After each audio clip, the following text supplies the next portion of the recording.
My name is Manish Chaudhary और आज हम हमारे इस प्यारे से क्लास में क्लास 8 का चैप्टर नंबर 1 में हम सोइंग पढ़ने जा रहे हैं। सोइंग है ना, वो एक इम्पोर्टेंट पार्ट होती है क्रॉप प्रोटेक्शन में। किसमें क्रॉप प्रोटेक्शन में सोइंग एक इम्पोर्टेंट पार्ट होता है।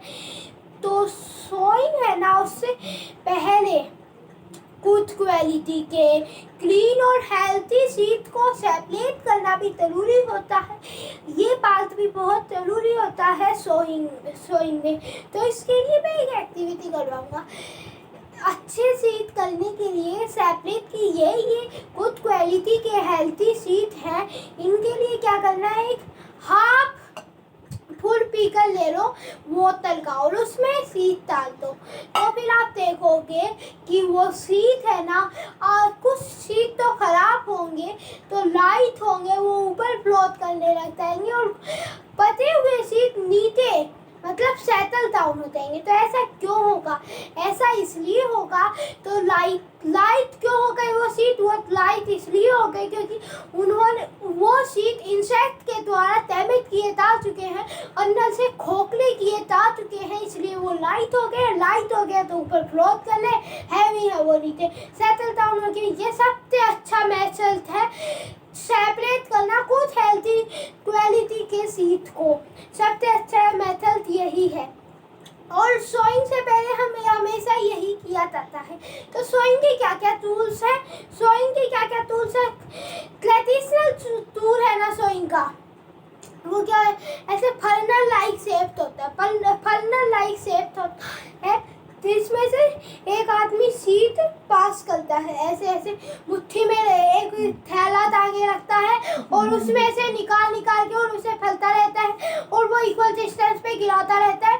वो तो हल नहीं, पलाव से नहीं करते, पुलक्स के पीछे उसी के साथ वही वो भी लेके रखता है और उसे फले लगता है, फले लगता है।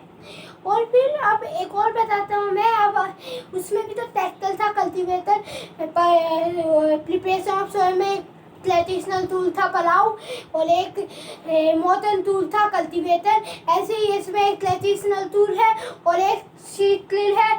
सीड ड्रिल क्या है? ट्रैक्टर से की जाती है और इसमें सीड के से ड्रिल किए जाते हैं ट्रैक्टर से इक्वल डिस्टेंस में, बिल्कुल इक्वल डिस्टेंस में किए जाते हैं, इक्वल डेप्थ में किए जाते हैं। जैसे इतना ही नीचे करना है तो इतना ही नीचे किया जाता है, इक्वल डिस्टेंस में किया जाता है और इतना इक्वल डिस्टेंस में किया जाता है कि सॉइल भी कवर कर ले उन सीड को, ताकि इंसेक्ट उन्हें ना खा पाए। पर्स वगैरह, इंसेक्ट्स वगैरह पर्स नहीं खा जाते हैं, अगर ऊपर ज़मीन के ऊपर सीड लाएंगे तो पर्स खा जाएंगे। और ये सीड ड्रिल है ना, ये क्या करता है, टाइम को भी सेव करता है, टाइम और लेबर को भी सेव करता है। कम टाइम और लेबर लगता है इसमें और ये सीड को अप्रोप्रिएट डिस्टेंस में ग्रो करता है। तो इसके कारण क्या होता है, सफिशिएंट सनलाइट मिल पाती है, न्यूट्रिशन, वाटर और एयर सब कुछ मिल पाता है सफिशिएंटली और ओवर क्राउडिंग नहीं होती, ऐसे फील फाइल नहीं होती, सबको सफिशिएंट मिल जाता है, सब कुछ सनलाइट वगैरह, वाटर वगैरह, और उसके कारण हेल्थी प्लांट ग्रो होते हैं। तो आज की हमारी ये वीडियो कंप्लीट हुई। एनसीईआरटी रीडिंग कर लेना और अगर मेरी वीडियो अच्छी लगी हो तो सब्सक्राइब कर देना वरना डाले के तो बंद करना और एनसीईआरटी रीडिंग कर लेना और थैंक यू। कितनी देखिए।